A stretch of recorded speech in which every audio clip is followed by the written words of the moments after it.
Welcome to Digital Discourse. Welcome to Digital Discourse. Yeah. All right, back with another episode. If you in the city, I know you've seen the face before. We got Music Pusher, DTLR radio host. Catch him on there Monday through Friday, 4 p.m. to 8 p.m. FadamGotDaJuice. How you doing today, man? I'm good. How y'all find me? Like how? How this happen?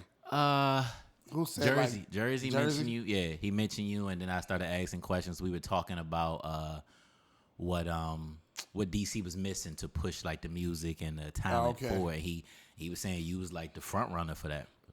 Like you was responsible for a couple artists and everything. I don't want to name drop, but you definitely can. We gonna get to that. But I got you. He was giving you your flowers for that. Got you. It's crazy because I try to keep a low profile.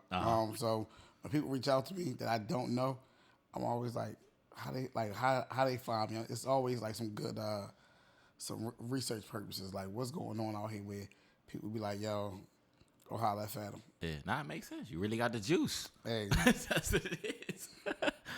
All right, so I guess just to start off, how you even get into this business? Like how you become the face of DTLR for real? I was like 19, 20. I interned for Unruly, which was the music division of DTLR. Okay. And that was the first time I really saw that part of it from that side, right? Like I've been around industry, shit my whole life, but that was the first time I saw that part of it. I quit like a year or two into it because I had stuff going on. Like I was throwing parties and all that. Like, yeah, now I'm out. Fast forward, 2015, one of my close best friends, DJ Reds, who's on WPGC 95.5, he hit me and was like, yo, come do the industry rundown, industry segment on my show. At the time, he was on DTLR radio. He just had a show on Saturdays from like 3 to 5. So I wasn't doing nothing on Saturdays from 3 to 5. So I was like, all right, bet. I used to run my IG page like a blog. Like, I was like the shade room. I was academics. Okay. And my page was popping. Like, I would get deleted. I get to like 30K followers, get deleted. I would have, if it was a new link that went out, like say it was news with Megan Good and Kardashians and all that, I would get the leak and I would just start posting them joints. Like my page was reckless. Really? Oh my gosh, my joint was horrible. And then it just got to the point where I had to figure out what was gonna make me money. Mm-hmm. There was two things that happened where I was like, yo, I can't do this no more like this. I was around, me and Takeo Bang, we went to Jersey to go be with Nelly. Him and Nelly are real close. Okay. He was like, yo, Nelly needed him in Jersey. So I drove him up. We get up there, have a good time that weekend in Atlantic City, come back, tape manager say to me like, yo, you made Nelly and them uncomfortable. Yeah, because like somebody FaceTime me, one of my homegirls, she was a big fan of the nigga. So she was like, yo, you not really with Nelly. I was like, yo, I am with Nelly. So I was like, yo, say what's up to her. He was like, oh, what's up? And after that, he was like, oh, he got some TMZ shit going on. So I knew that was a case, right? Yeah. And then the second thing was, we was at, me and Mark Henry, we went up to Lil Kim and Fab video shoot in New York. It was in Mount Vernon. This was in like 2017. Me, Mark, and Animes. We went up and we get up there and they like, yo, it's a closed shoot. Like you can't have your phone out at all. And I just felt like they doubled down on telling me, cause they're like, yo, we know who you are. We know you're a blogger. Don't leak this footage from this video. Cause it was mad. Mr. Commodore was there. It was Fab was there, Lil Kim, but it was right after the Fab and Emily situation where they said he knocked her teeth out. Oh, okay.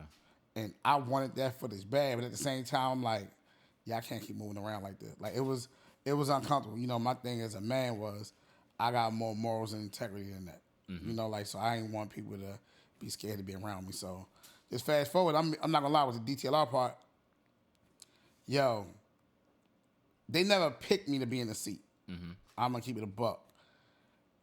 When I got there in 2015, shortly after, like a year or so after, Jay Hill came, then Flo came, Jay Claxton was already there, Ray's was already there, Quick was there, comedian Ty Davis was there, who I'm missing? King Flexer was there, Massive Hopes. Flexer's still there, but Flexer was there. He had the Ciroc thing going on. So the staff was packed. Mm-hmm. What ended up happening was, people either quit or got fired.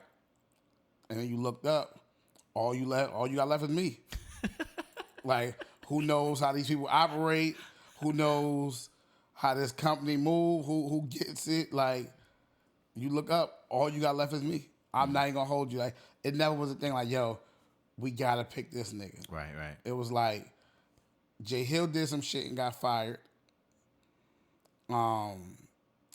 Jay Hill did some shit and got fired, which he shouldn't have got fired for, but that was the case. Jay Claxton kind of quit. Red separated from them. Flo separated. Like, they all kind of like mutually stepped away. Quick was doing too much where he couldn't give the same energy and effort that he was giving before. So I was like, y'all still got me, but I got this going on. I got this. Like, he's quit. Mm-hmm. Flexer ended up getting another position within that Ciroc, Blue Flame, all that stuff he was doing. So it was like, you look up, who do you have left? And I'm sure the guy in charge at the time, he was like, I got faith in Fadam. Fadam can do it. But I also know it was somebody else that was there, and she was like, nah, I don't really want him in this position. So, but he was the boss, so it was like, yeah, that's who we going with. Well, that answers another question I was going to ask you later on, like, for what you do, because it's a unique thing that you do. Mm-hmm. Like, was there some kind of recipe or steps to get there? But I guess it was just being in the right place at the right time. Being in the right place at the right time. Don't give up and just find a way to make yourself valuable to the team. Mm-hmm. So, like, when I first came to that Detail All Circle, like I said, I was Red's co-host. Wasn't nobody paying me no damn attention. Wasn't nothing going on crazy. I was still throwing parties in, like, Baltimore, hosting shit in D.C. Mm-hmm. But, like, nobody cared about anything I had going on, right? Right. And I'm like, how can I get these people to care? So I remember I started helping them run their Instagram pages. They Detail Our Radio on Detail Our Lifestyle page. Doing that for a while. Then I was helping them. I was writing stuff on them on their blog. Like, how can I get them to care? You know what I mean? How can I get in? Yeah. And then I started popping up to the events. They not gifting me no shoes. I don't have no discount. I'm not getting paid. Mm-hmm. I'm just like, if I can kind of have this brand with me as extra, that's cool. But while I was doing that, I still had other things going on. So when Reds was booked to DJ somewhere, if he felt like it was worth it for me to be there, Reds would be like, what you got going on? Pull up with me to this event. I got to DJ X, Y, and Z. I got to do this. So I'd be like, all right, cool. He was like, come play manager. I'm like, all right, cool. You had that. I got tight with a guy named Clint Saunders. So Clint is one of my mentors. He was Meek Mill booking agent, but he also has a company where he does like he do like 15 to 17 college homecomings. Mm-hmm. He do homecomings, he do commencements and all that. So I started kind of mentoring and learning under him. So I be at all the college shows. So I had access through him. And then I met a guy named Wilt Wallace. At the time, he was working at Warner. But then he got moved up to VP promotions. Mm-hmm. So when he got moved up, he kind of like me and him had already started building a relationship. He was like, I'm a rock with you. So, and at the time, Detail R still wasn't rocking with me. Yeah. Like my first BET 2019, I booked my own flight to go out there because I had already started working records for labels. So I was like, I think I'm gonna go out there this year. So Wilt was like, come on, if you come out there, I got some work for you. Like, I'll make sure you good. Come on. I'm like, bet. So I ended up just telling DTLR, like, I'm just letting y'all know. Because mind you, at the time, I still don't have my own show. Right. I'm still just a co-host on Red's show once a week on Saturdays. but I'm scratching and clawing, trying to like make sure like I get a look or find a way into this thing, right? Mm-hmm. So he like, I tell the big boss like, yo, look, I'm gonna be at LA for BET. I'm flying out. If y'all need anything while I'm out there, just let me know. So he was like, you going out there with who? I said, well, I bought my flight. You know what I'm saying? Like, I'm about to book a room. I don't know nothing about LA, so I don't know where to be. He like, nah, hold off.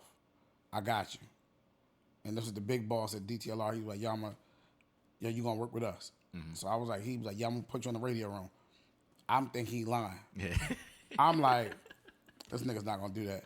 And at the time, yo, I had been let down so many times by different people. Like they said they gonna do something, then they don't do it. Mm-hmm. I was just like, I'm not even getting my hopes up. And then people keep telling me like, yo, they taking you to BET or you doing BET. And I'm still kind of like not believing it. And then finally, everything went through. They was like, yo, BET needs your information for this, for that. And I was like, oh, shit, it's really happening. Sure enough, I flew out there. Yo, I've been up since then. That's fire. You really stayed down till you came up. Yo, the crazy thing is, though, like, yo, June 2018, you can look this up. Yo, like, me and Rez went viral with Jay Prince. Like, big viral. Like, gave DTLR Radio their biggest look they ever had. Mm-hmm. Like, this was on TMZ, because we asked him about the Pusha T Drake beef. Yeah.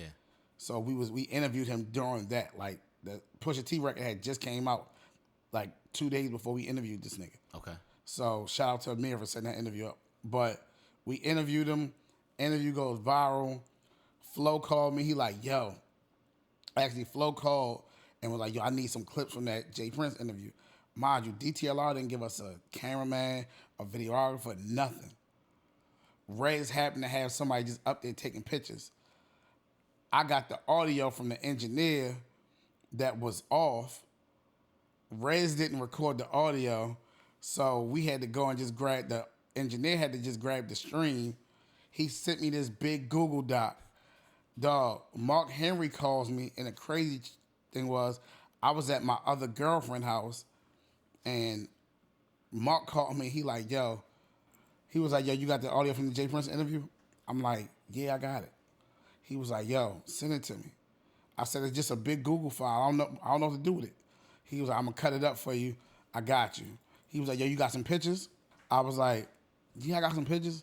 I said, Ray's man took some pictures. He said, yo, send me the pictures, send me the audio, I got you. Yo, he cut it up. Just so happened, I'm at my other girlfriend's house. Flo called. Flo said, yo, send me something from that interview. Yo, I'm about to make y'all niggas go viral. And if you know anything about this nigga Flo, like, Flo's super animated, but the nigga's super confident. Mm-hmm. But when he write, he write. Flo put that shit on Twitter. Gone. Went crazy. Man, when everything lined up the way it did, and it was game 1 of the NBA Finals with Cleveland and Golden State. And I'll never forget. So I had 2 girlfriends at the time, and I'm not proud of it. I was going to get to that because you said other girlfriend. Yeah. I was like, hold up. I had 2 girlfriends at the time. Of course, one didn't know about the other, but, you know, we'll talk about that later. Okay. The other one lived in Richmond. So when the shit started going viral, I leave from her crib. I'm like, yo, I got to go. And I hit the road. I stopped in D.C. at my man crib. My cousin called me and was like, okay, Mr. Big TMZ. I'm like, what you talking about? She was like, yo, you on TMZ? I was like, how I'm on TMZ? So she was like, you ain't seen it? You lying. I have no clue what you talking about. Right. I have no clue what you talking about. Then Flo called. He like, yo, check your Twitter. I check my Twitter. Notifications are crazy. I was like, holy shit. And then I go to TMZ. Somebody sent me the link. I'm like, yo, we made TMZ during game 1 of the finals with LeBron and Steph. And it was just crazy. Dog, DTLR cared nothing about that shit. Like.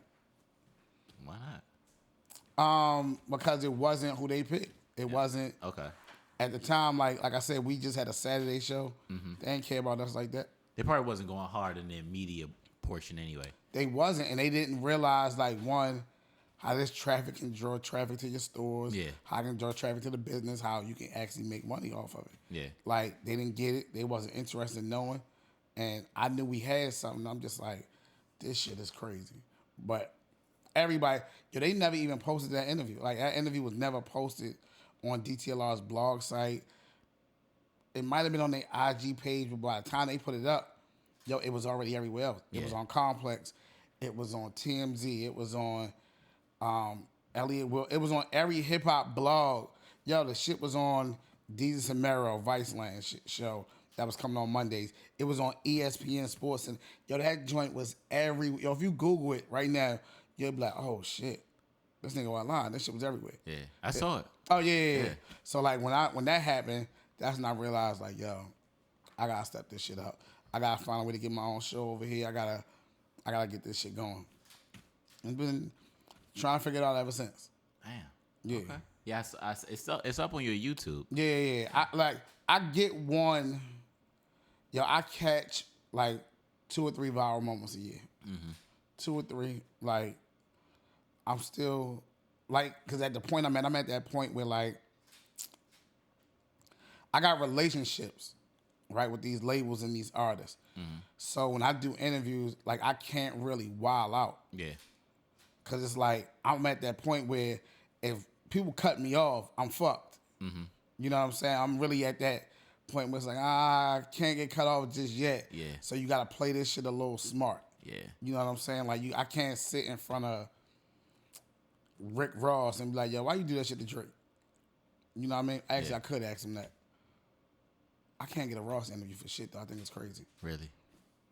I thought you plugged in Atlanta, ain't you? I am, but I don't know what, like Ross is picky about who he interview, and I know somebody that's close to that shit. And I tried one year, like, yo, let me get a Ross interview. And nigga was like, yo, he only sitting down with like 3 people. And I'm like, man, make me one of the 3, but my numbers just ain't, my platform not there yet. Yeah. So it's one of the way. You at that point? Yeah, you just gotta keep building. Okay. So the interviews that you have had, which one's your favorite one? Favorite one, dog. I don't know if I really have a favorite one. The ones that perform. So like, I did Megan Thee Stallion in 2019. That interview ended up going viral. That's what made me get on TikTok. They took a part of the interview out.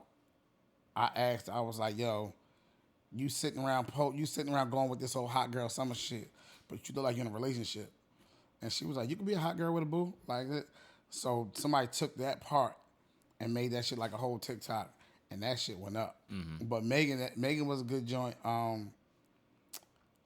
The Gumbo interview was good. I saw that one. So the sound was horrible. Horrible. We just did Alexis even have a mic? She didn't. Okay, I was watching like, what the? Yo, you know what's crazy? Me and my man that shot it, shout out to Dev, we just rewatched it the other day. This was like Tuesday because we was talking about it. Because I was telling them, I'm like, dog, I gotta I gotta get this content shit right. Because I'm so close, and I know the people that's watching. I'm like, yo, it's gonna take like, it's the weirdest shit about how this game work, right? Like, I don't have a bunch of fans, but I have a bunch of industry people that watch my shit. The industry people is the money. Like, they'll find me the sponsors and find me the rooms to be in because they like what I'm doing. The fans also find you the money, but your fans will flip on you quick. Sure. So it's like, yo, I'm going to stay the way I'm going.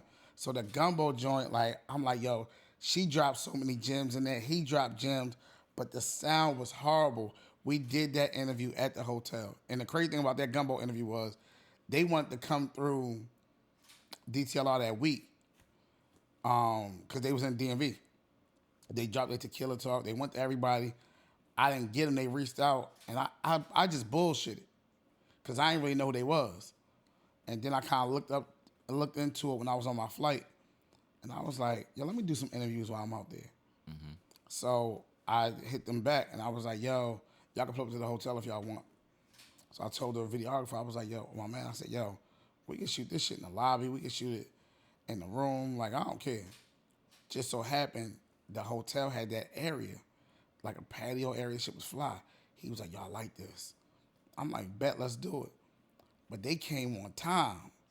We thought we had more time than what we had to test the mics and all that, but we didn't. So we was like, fuck. So they came, and we thought they was going to be sitting a little closer with a mic.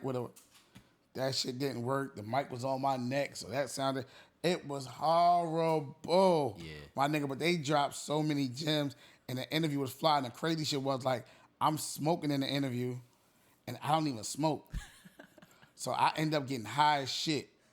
Like when I say I get high as shit. Like they pass me the blunt, cool. We smoking doing this interview. After the interview over, I go to my room. Mind you, I'm staying at the DoubleTree in like Koreatown or whatever that shit is. Little Tokyo. There's a 7-Eleven directly across the street from my hotel. Like you walk out the hotel, boom, right here. The 7-Eleven is right there. Like 10 steps at best. Mind you, I'm high. I go back to my room. I'm starving. I'm like, yo, I'm hungry as shit. I don't know why I'm this hungry. I'm starving. I had them DoubleTree cookies. They were cold. Man, I said, dog, I can't eat cold cookies. I don't like cold cookies. They not soft. I don't like hard cookies. My nigga, I pulled the iron out. I pull the ironing board out. I lay all this shit out. I turn it on. How you can get the iron. I grab a rag from in the bathroom. I put them on top of the cookies. Man, I iron these cookies until they soft. Yeah. And fuck them cookies up, my nigga. Hey, yo, when I tell you, I was like, yo, that was some high. And once I look back on it, I was like, yo, I could have just walked across the street to the 7-Eleven, but my dumb ass so high, I'm not even thinking about it. But I also don't smoke, so I'm like. Your room ain't have a microwave? No. They probably had one downstairs. It was probably a microwave downstairs. Like, they give you warm cookies when you get there. So all I had to do was walk downstairs, but I'm not even thinking about that. Like, dog, I'm just high and I'm hungry. And I'm like, yo, I got these cookies in my room. I don't even know why I went back to my room. It was like the middle of the day. And it's Grammy weekend. So it's like, dog, you got hella shit to do. You could be outside. It's popping. I'm fresh as shit. Like, I got that wild ass outfit on. Like, I got them pants. I bought the shirt from, the shit didn't even really match. But I was like, yo, it's some LA shit. It'll work. Man. But that's funny. That was a good interview though. Like, that interview actually did some numbers for what it's worth. Like, yeah, no, it was. With the sound being trash and all that. Yeah. I need another one. Hey, Luka, Alexis, I love y'all. Salute to y'all. Y'all just got married. Happy. Congratulations. I need another interview though. Yeah, you got to run that one back. Yeah. Since you got that first-hand experience between the independent artist and the label, what's something that you see that those upcomers like all get wrong? They take shit too personal.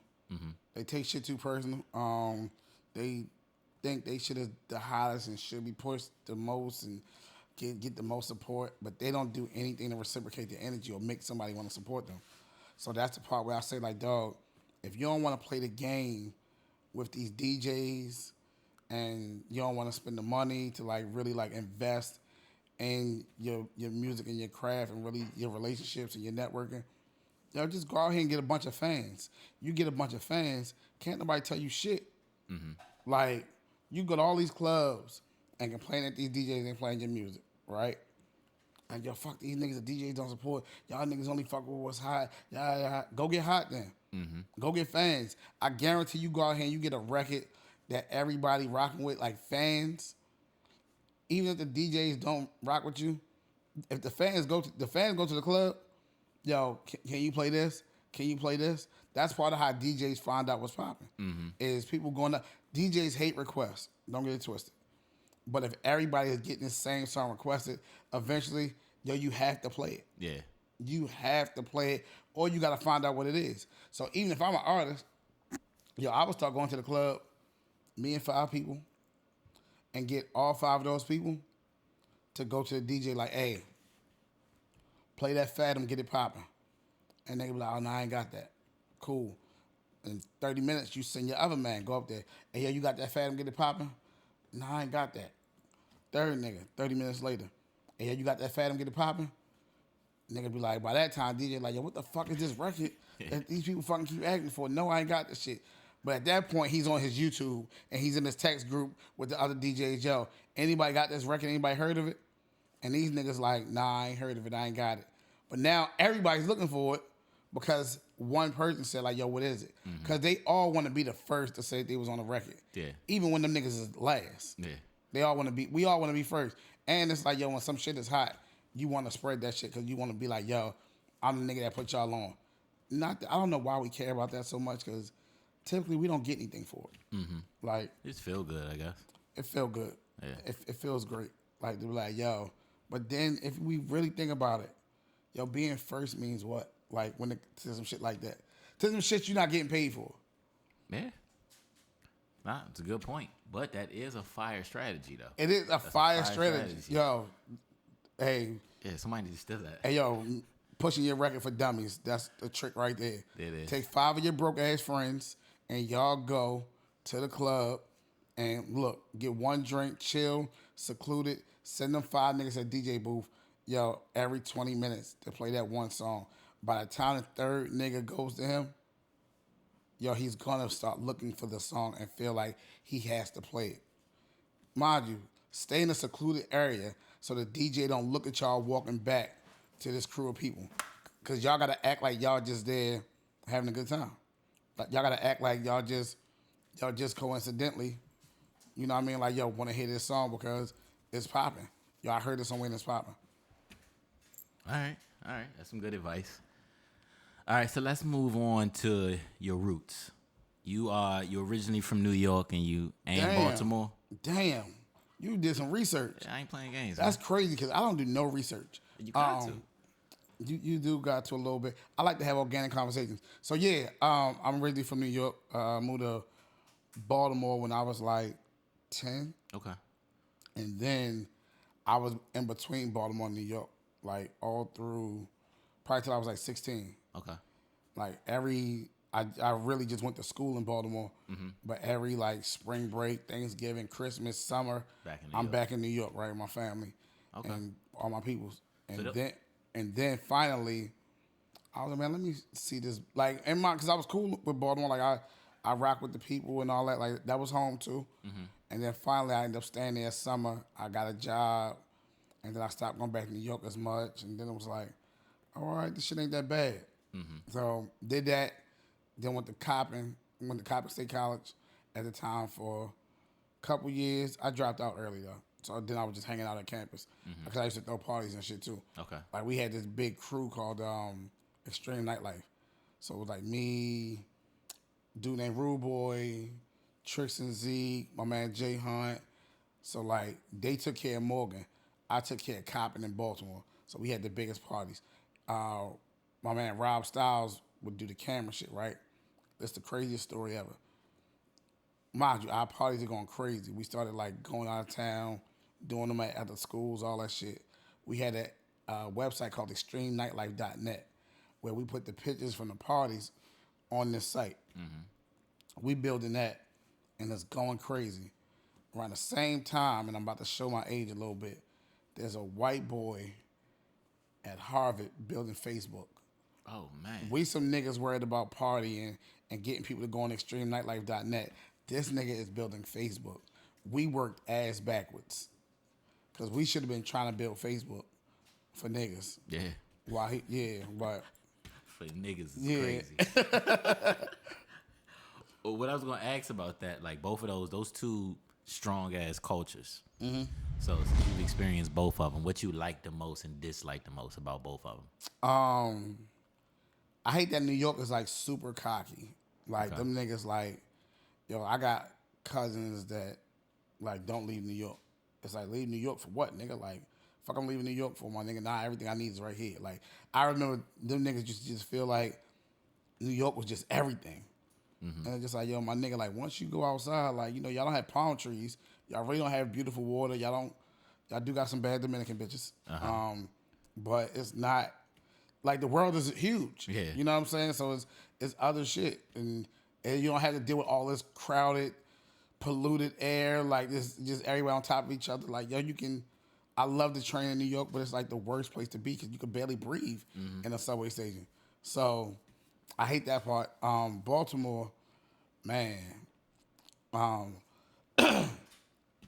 What I hate about Baltimore? Baltimore is just so hood at times. Like when I say hood, it's like, yo, it could be like the best. Yo, I remember throwing parties, right? So you know who your other promoter friends are and all that shit. And it's like, I watched the promoters that was like dressing up, wearing nice shit. I watched them start catering to the hood crowd just because the hood crowd came out and really spent the money. Mm-hmm. You know what I'm saying? Like, they would come out and blow bags of money in the club and didn't care. And it was like, yo, my nigga, but this ain't safe. Because somebody might get shot the night after this. Like, somebody, niggas ain't care. It's like, yo, we just made a ton of bread. And when they blended them crowds, when they got hood and good, it was just like, yep, it's over. But yeah, like it's like almost, it's hard to escape the hood shit in Baltimore. Like, you can go somewhere nice, and once the hood find out they flooded, it's theirs. Yeah. Like, Gotham's got you now. Damn. Yeah, it's some real shit. You know what I'm saying? Like, Nah, I get it. yeah, nah, it's, man, it could be like the nicest spot. Yo, once the hood infiltrate that shit, yo, one, they're gonna be like, this shit ain't even all that. Fuck this place. And they just, it's like what niggas did to South Beach, Miami. South Beach used to be a beautiful place. That shit is horrible now. Ghetto as fuck. It's disgusting. I won't go anymore. Oh my God. I'm done with it. It is disgusting. Like, there's no way y'all telling me this is acceptable. There's no way y'all, but at the end of the day, everybody gotta go somewhere. Yeah. You go to Brickell. Don't say that on air. Oh yeah, keep it on the low. My bad. You didn't say what you like about both of them though. Oh, so I love about New York, man. Just actually, I love the same thing about both places. To be honest with you, there was nothing but go-getters. Like, one thing people in New York and Baltimore gonna do, is they gonna find a way to get some money. Like, I ain't got no job, cool. That don't mean I ain't got no money though. Like, one thing people in those two cities are gonna do, they gonna find a way to get some money. So if you broke in either one of those cities, you broke just because you lazy and you don't have no ambition. Those two cities gotta be two of the most hustling cities I ever seen in my life. Like, yeah, there's a girl on Instagram from Baltimore that sells cookout food. Like, she makes cookout food like all year round. And you can go to her and buy a tray of cookout food. If you want a burnt grill hot dog, she gonna make that shit for you and sell it to you. Like, and that shit, and it's a great business she got. Yeah. It is right now. There's a party going on in Baltimore. But, yo, it's 12:30 on Saturday. This party started this morning at 9:00. Dang. There's a party from 9 to 1 that my man H. Franks and Chris are throwing. And they be popping that early? It's popping right now. This is the first one they did. Okay. It's popping right. I was looking at it on my phone on my way here. Okay. But they also do, not them, but somebody else does a 9 a.m. party in New York, R&B joint. And that joint be popping. And them the only two places I've ever seen a 9 a.m. party. Yeah, I've never heard of that concept. Yo, and it's popping. Like, you'll be surprised. And mind you, as I look every time both of them do them, I'm looking like, yo, there's people really outside. Like, they already taking shots and shit at 10:30. My man Howard H. Franks, he had a hookah in front of him at 10 o'clock this morning. That's crazy. It wasn't no food there yet. Wasn't no breakfast. He had a hookah at 10 in the morning. I didn't know whether to be jealous of him or to judge him for smoking hookah this early in the morning. But either way, it's like, dog, that's a hustle. Like, yo, at by 1 o'clock in the afternoon on Saturday, he done made whatever price he wanted to make for the day. Yeah, nah, that's crazy. That's cool. And they got an after party to that 9 a.m. party, which is the regular time to party. which is a regular day party. Yeah. Nah, And mind you, this 9 a.m. party, it wasn't no brunch. It wasn't like, we doing a brunch. Nah. Oh, it's just a party. It's just a party on a rooftop in Baltimore going on right now. Damn, I gotta check that out to see what it's like. Yep. Okay. I'm sure they're going to do another one before the summer over. Okay, cool. Yeah, because once them niggas catch something at work, that shit don't stop. That's what you're supposed to do. Yeah, that shit don't stop. All right. Okay, so the time you spent covering these award shows, you was at ATL B-Day Bash, BET Awards a few times. You was at the Grammys. What's that even like? Man, those are your highlight moments. Those are your highlights. So BET is like the Super Bowl of the culture. BET, I would highly suggest anybody that's really serious about being in this culture, being in this music industry, you find a way to make yourself to LA for BET weekend. You know what I'm saying? Like, the networking that goes on, the people that's out there, like, you about to come across so many people. Now, I'm not gonna lie to you. Don't get out there and call Fadam, no. Don't get out there and call me because you're going to think I'm the most Hollywood nigga in the world because I'm not about the, I can't get you into anything. I can tell you where everything is at, though. I can give you the whole, there's an Outlook spreadsheet that comes out like 3 days before the week start with all the parties on them. I can show you that. I'm not going to be able to get you in.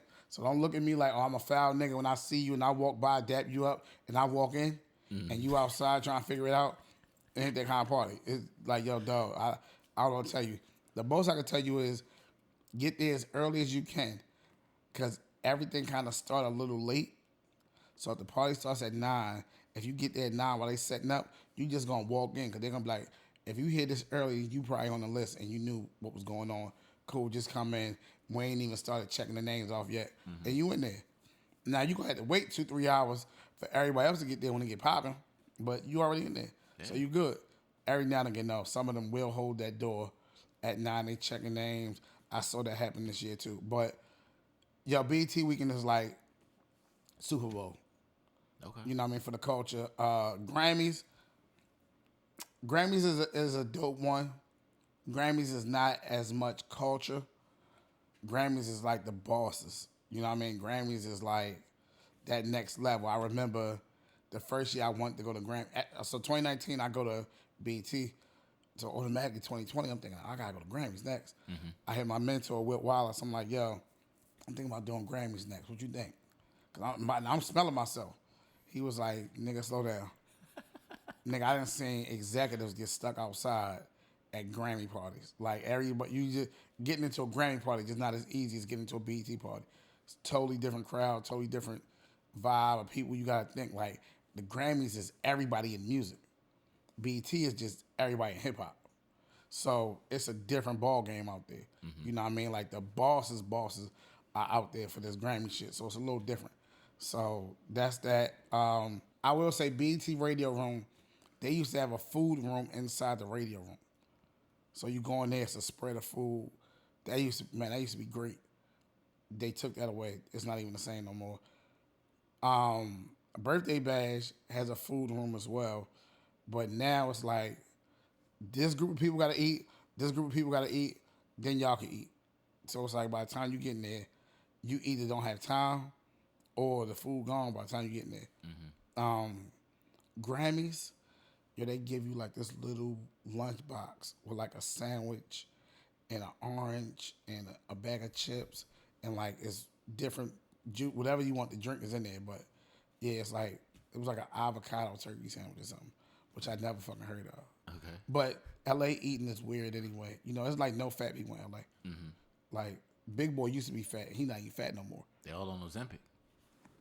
So I know you like to do the whole Mount Rushmore thing. Okay. So I'm gonna put that on you today. Y'all kind of stopped because niggas was taking my shit. Well, go ahead.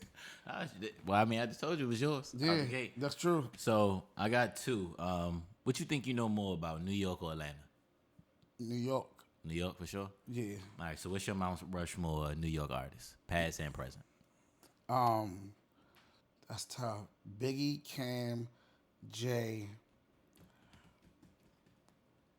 New York, Fab. Biggie, Cam, Jay, and Fab? Yeah. Okay, I wasn't expecting Fab, but that ain't bad. Yeah, it's tough though, right? Cause like New York got too many people. That's hard. It's too many people. I was a huge Mace fan growing up. I used to love Nice and Smooth. Like Nice and Smooth was like probably one of my favorite rap groups back then. So like when you really grow up on this shit, it's different. But yeah, that'll probably be the four. Okay. You know what's crazy? Y'all remember when people just wasn't like big Jay-Z fans? I remember '96 when Reasonable Doubt came out and It Was Written came out. My cousin, I got an older cousin I look up to this day, my cousin Will. He did a tape where it would be a Nas song, It Was Written, Jay-Z song, Reasonable Doubt, on both sides, right? And that's what he did for the whole tape, cassette tape, right? I remember coming back to school that fall, and the teachers made us, right, like who was your favorite rappers and shit. I was in 7th grade, and I remember writing Jay-Z on my shit.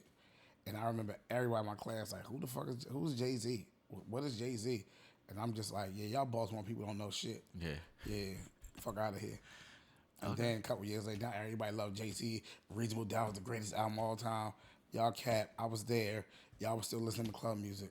Stop the bullshit. At least people in my age group, I'll say. That was early. They probably didn't even get a chance to hear it. Back then, you had to get a physical thing for real. So Yep. It was a little bit different. I got 2 more questions for you. Let's go. I saw you got a thing against music festivals. Oh, Like, no, I hate them shits. Damn, you did some good research. Listen, man, I'll be your Shit. So between music festivals and concerts, you go on concerts. Absolutely. What you got against the festivals? Too many fucking people. Too long of a day. No service. It's like, yo, you know what though? Music festivals are for young people. Mm-hmm. Like if you're under 30, music festival you all day. But me, yo, I hate them shits. I'm over 30 people. Yo, I hate music. Like, and on top of that, there's really no good view at a music festival. Like, unless you pay that extra bread to get your VIP spot to where there's not as many people and you can go in that area just as much as you want. Boom. You great, right? You set up nice. But other than that, yo, you watching this screen the whole day. You watching this big ass screen the whole time. You know what I'm saying? Like, okay, yeah, or you might be part unless you just wild and don't care and you go into that pit, you go into the front and you running back and forth from this stage to that stage, like, yeah, and you young and you can do that, yeah, it's great. But I hate that. The only festival I like, that I love, that I'll go to every year is Dreamville. But that's because Dreamville, they have that's like the artist festival. They have an area in the back, the artist compound. We got hookah, food, vibes. You know what I'm saying? Like you literally, you have everything you want back there. It's no security back there. Like it's nobody the artist not really. It's some industry shit. It's like an industry party in the back of a festival where everybody just vibing, connecting, like niggas just running around chilling, smoking, whatever. It's such a vibe. The Dreamville shit is amazing. The rest of them shits, I've never been to a Rolling Loud. I think I got invited like twice, and it just didn't make sense for me to go. Like I need a nice amount of money to go do these festivals. Like I really don't even want to do Broccoli City because yo, it's for me, and this will be for you too, right? Yo, that shit is a long ass day. Like you get in this park for 12 hours. Like you gotta get there before it starts to get set up and all that shit. And then you're leaving possibly after it's over or towards the end, and now you in all this traffic. And mind you, this is more people than just a regular concert. But are you talking 40,000 people? Like, dog, no. It's too much. I don't like having not service for that long. Like, it's a lot. Like it is. Yo, festivals are just, it's a lot. Yeah, nah, I get it. I don't like them either. I did Made in America one time, and I didn't even know it was an all age thing. Like, that part too. I'm in there, and it's like kids like, hey, can you buy me a beer? And I'm like, what? Why the fuck are you even here? The lines are nuts. Yeah. I did Made in America once early on. I did Made in America once. But I just did a festival recently on some general shit. I hated it. I did Roots Picnic like 2 years ago. Okay. That was the first time I went to a festival as just a regular nigga. Like, yo, I'm gonna just go to this festival on some regular shit. I like the lineup. Yo, I hated it. The lines was long as shit for everything. By the day 2, they ran out of tequila. The stages was too far apart for me. Like, you had to go up a hill to get to the second stage. Then the times got messed up. So like, this person's supposed to be on this stage at 5. They didn't go until 7. But it was somebody that you wanted to see over here at 7. So now you got to pick. Yo, it was oh, man. I hated Roots Picnic. Yo, Roots Picnic, if you go look at Roots Picnic 2022, you'll see all the complaints they had. Really?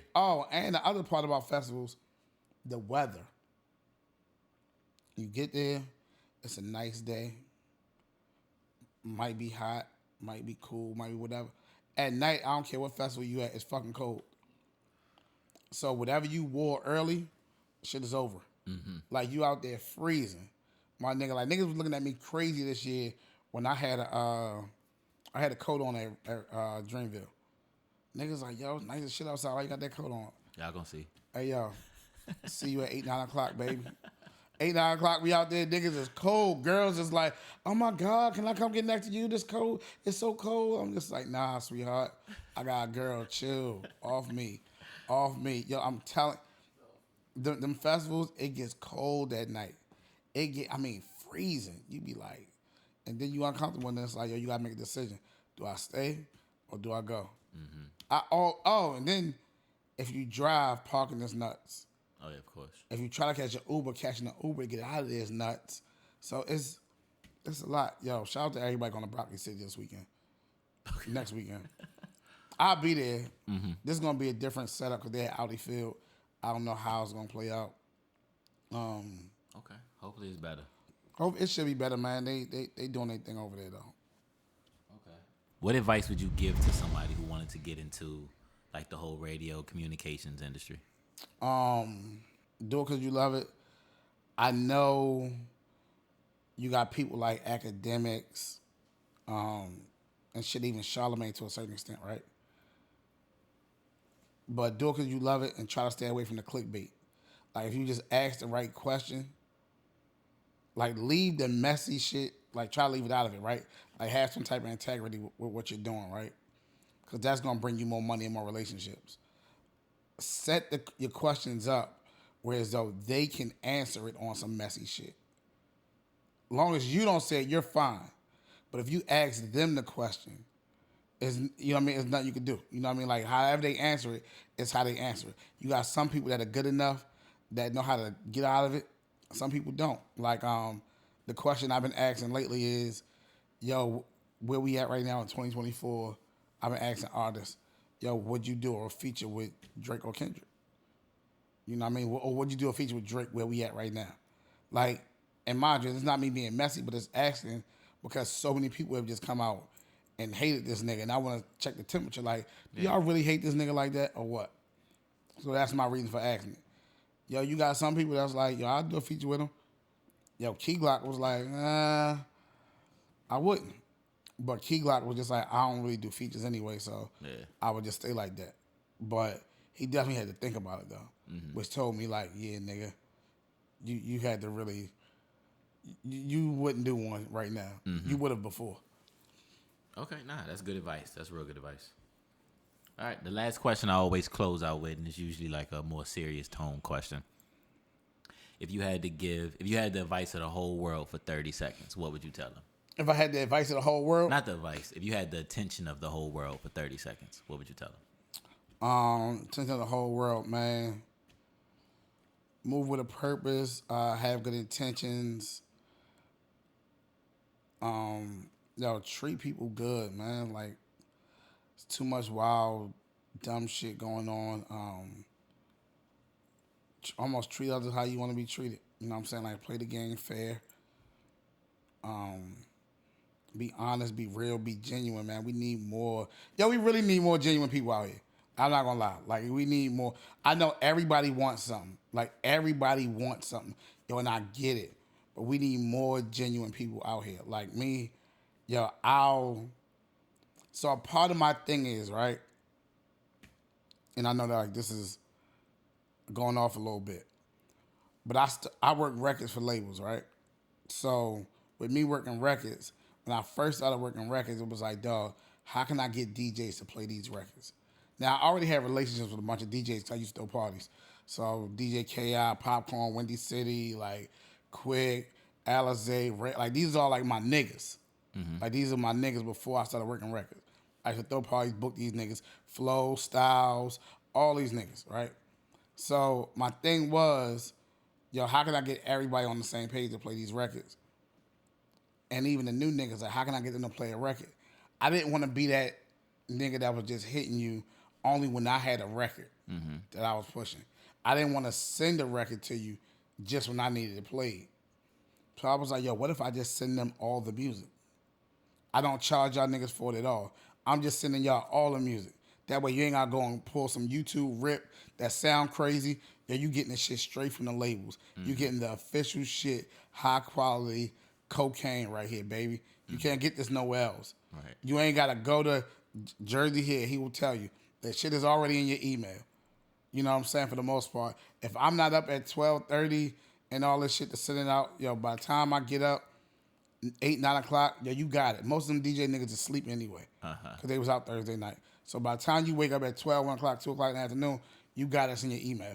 It's been plenty of times where DJs are supposed to screen record of Fathom Got the Juice just all in their email. Bah, bah, bah, bah, bah, bah. Just because it's like, yo, I'm not working all these records. I'm not working. I don't get paid to send out all them shit. Some of them I get paid to send out. Some of them I don't. But my whole goal is I want y'all to have it because I know y'all need it because that's what y'all do. Y'all play music. Y'all break records. Some records y'all like. Some records y'all don't. Cool. I don't want y'all looking for the shit. But also, I'm helping y'all. So how can y'all help me? Yeah. So cool. I got a record I'm pushing. Yo, this is the only one. I know I sent you 10 records. I know them shits is fire. I just need you to play this one for me, though. Play the rest of them, too. But play this one for me. So that was my whole thing just with... And I felt like it was a fair exchange. It was like, yo, how can I help you? So anybody that you want to work with or do something with, man, find a way to help them, too. You know what I'm saying? Like provide value. Yeah, provide some type of value. Like I said earlier. Yeah, I was about to say, it just came full circle. Yeah, you know what I mean? Like, with that. Started with that. Y'all got the DTLR in 2015. And it was like, yo, how can I provide value to this company and these people? Nah, Everybody wants something, dog. Yeah. Everybody wants something. Which is okay if it's reciprocated. Yeah. Yo, my shit be so crazy because yo, the amount of people that ask me for shit is nuts, right? I mean, it's nuts. Like between asking me for money, for favors, from connects, yo, the amount of people that ask me for shit is absolutely crazy. I can imagine. I don't know why I seem like I'm the person that just asks, like where. And when I say I seem like I'm the person that asks, I don't know why y'all be so comfortable to ask me shit. Cause like if you look at me on the internet, like yo, I go hard. Like I say whatever I want out my mouth. Like I don't care. So when people ask me for shit, they be like, yo, why? Like what made you ask? Me of all people, right? But my problem be is like I see my numbers, right? And I'm not a big numbers person, which is why like I hide all my likes. If I could hide my comments and keep them away, I would do that too. Cause I'm not a clout person, right? But it's like, yo, I don't see you engaging with my shit. I don't see you sharing my shit. So even for me, when I go outside and I get the praise I get, niggas stop want to take pictures and yo, you doing your thing. And I went to a little spot last night in my neighborhood to sit down and eat. Nigga sat next to me and was like, dog, man, we went to high school together, man. I'm so proud of you because you really doing your thing out of everybody we graduated with. Like, yo, you really, man, I see you was at the BET Awards, you was at that. I'm sitting there looking at this nigga like he got 10 heads because, bitch, you don't be in my comments. You don't share my shit. Like, get the fuck out of my face. Don't be on my dick when you see me out in the street, want to take a picture and act like we gang. Dog, show that shit on the internet. Right. Yo, run my shit up. My nigga, I'm trying to get my numbers up too, just like everybody else, so I can get to have a bigger platform, get some bigger artists, I want that shit too, just like everybody else. Now, I'm not about to ass out to get it, but if y'all motherfuckers see how I'm moving, y'all see, yo, share my shit. Like, yo, you want me to come do something with you, yo, my nigga, have you shared any of my content ever? No, you haven't. Now, yeah, fair. I'm not about to be petty, and my thing is, I share other niggas' shit, though. Not just niggas I want to do business with or build a relationship with. People who I just think, yo, the shit dope and they need more eyes on it, I'll share it. Like, I ain't got no problem. Or I tell a nigga, yo, tag me in it so I can just repost it. It makes it easier for me. You know what I mean? Niggas, I'm almost 100%. If you tag me in some shit, that shit is going in my story. Just because, dog, you tagged me and I know you want me to see it. So, hey, I don't know what other eyes can help you see this shit. So, here you go, my nigga. Yo, salute. Keep doing your thing. We all trying to build. Nigga, we all trying to get there. I'm not no race with nobody else. So, it's like, dog, if you get there first, nigga, salute. You find something for me while you up there, hey, holla at me. If you don't, it is what it is. Yeah. Like, man, y'all reached out. Now, I don't remember y'all seeing y'all support my shit at all. I'm cool with that, right? I know Jersey was on here a few times. he was on that one time. He didn't ran them clips to the fucking ground, right? Man, Jersey done repost them clips 1,000 times. Yeah, I swear, I'm like, God damn, Jersey can putting this shit up, right? But the content looked good. So I was just like, shit, I'll go fuck with them niggas just to see what's up with them. You know what I mean? Like, cause the shit look good. We all need shooters. Yeah. We all need shooters. We all need editors. We all need people that know what they doing with this shit because it's not enough reliable people. Everybody want to talk. Nobody want to do the shit y'all doing though. Facts. Like, nobody has time for it. And then nobody had the money for it. Like I told you earlier. Yo, I had a nigga to do an interview for me. Nigga wanted to charge me $500 to shoot a basic ass interview. My nigga, eat dick. Yeah, yo, I'm not paying you $500, and we know I get a lot of people. Dog, so 4 niggas in a week, that's $2,000. Yeah. I'm not paying you that. And I know you broke. Like, I know you broke because I'm looking at the niggas who shit you shooting. And that's my thing, my nigga. Look, I know, yo, this is my last thing, right, before we go. Now I'm getting in my bag, right? Facts. Last thing before we go. Anybody that's watching this shit, yo, from artists to videographers to photographers, all that shit. I know y'all see me with the DTLR shit. Y'all see me with all these artists. I know it look good. I know I be fresh. I know I got all the sneakers. I work at a shoe store, fucking duh. All right? I don't work at the shoe store. I work for the company. But either, I know y'all see all this shit, right? Stop trying to overcharge me, my nigga. Stop trying to overcharge me. Charge me the same thing you charging these other niggas out here because I know I'm watching. I know they not paying y'all what y'all telling me that they paying. They not, my nigga. I know these niggas. I know these same niggas and the thing, yo, this is my last statement, and I'm done. I'm done. Never lie to somebody that has access to your truth. I'm going to say it again. Never lie to someone who has access to your truth. I'm going to say it again. Never lie to someone who has access to your truth, which means, nigga, don't lie to me about some relationship, about some pussy you done got, some money you done made, when I can call the people and find out what really went down. I can call. You know what I mean? I got a little host, I got a little homeboy, the little DJ homeboy, right? My man DJ Lou, young nigga, love this nigga, 22 years old, 23. This nigga wanna crack my head to DJ for the city, right? Yo, we doing this, yo. I think I need like $1,500. My nigga, eat nuts. Yo, you're DJing at this strip club for $200. They're not paying you $1,500, my nigga. Right. They not. That's insane. They not, my nigga. They're not paying you when I know what strip club DJs make, my nigga. I know what they make. I've been in this game too long. You can't, and I know the owners. All the owners you see out here, we all came up as promoters together, or they were just outside, and eventually now they own. Yo, my nigga, and one thing, people love to talk to Fadam. People, the most random people call my phone with random information and gossip. Like, yo, you heard about this happen? Nope, I didn't, but tell me. I'm going to sit here, I'm going to smoke my hook, and I'm going to listen, and I'm going to tuck that information. I'm going to laugh about it with somebody. I don't know, probably my girl or some shit. But for the most part, I'm going to forget about it later until I see that person. And the moment you try to flex or lie to me about some shit, my nigga, I'm exposing your dumb ass. I know about artists who didn't write their lyrics. I know about all this producers who didn't really make the beat. Like, I know about all this shit. Yo, stop lying. If it's anybody that got access to the truth, it's me. No holds barred. No holds barred, my nigga. That's it. I got it. Fadam got the juice. Fadam got the juice too on IG. Fadam got the juice. Yo, go to my YouTube, like, comment, subscribe. I guess I don't do that shit enough though. You need to. Them call to action's important. So yeah, I don't do that enough. I don't do that enough. I feel like it's begging. I feel like it's begging, number one. Number two, I also feel like if your content is dope enough, the people gonna come. So that's the other reason why I don't take it personal when people don't share my shit. It's like, yo, all right, the content ain't dope enough. I gotta keep working. Or buy an ad. Run an ad on your shit. There's ways, but there's no real recipe. There's no real recipe, my nigga. We gotta keep shooting the darts at this shit, and then 100%. Something. The main thing is, yo, we just can't give up. Like, it's a big thing. Yeah, we can't give up. We gotta keep doing what we doing. Man, Digital Discourse. I appreciate y'all niggas for having me. Of course, man. Appreciate you for coming. I guess you already shouted out your Instagram and your YouTube, so You also on the radio. Hey, yo, download that DCLR radio app Monday through Friday, 4 p.m. to 8 p.m. If any artist sees this, right, I'm going to keep it a buck with y'all. Send me the music.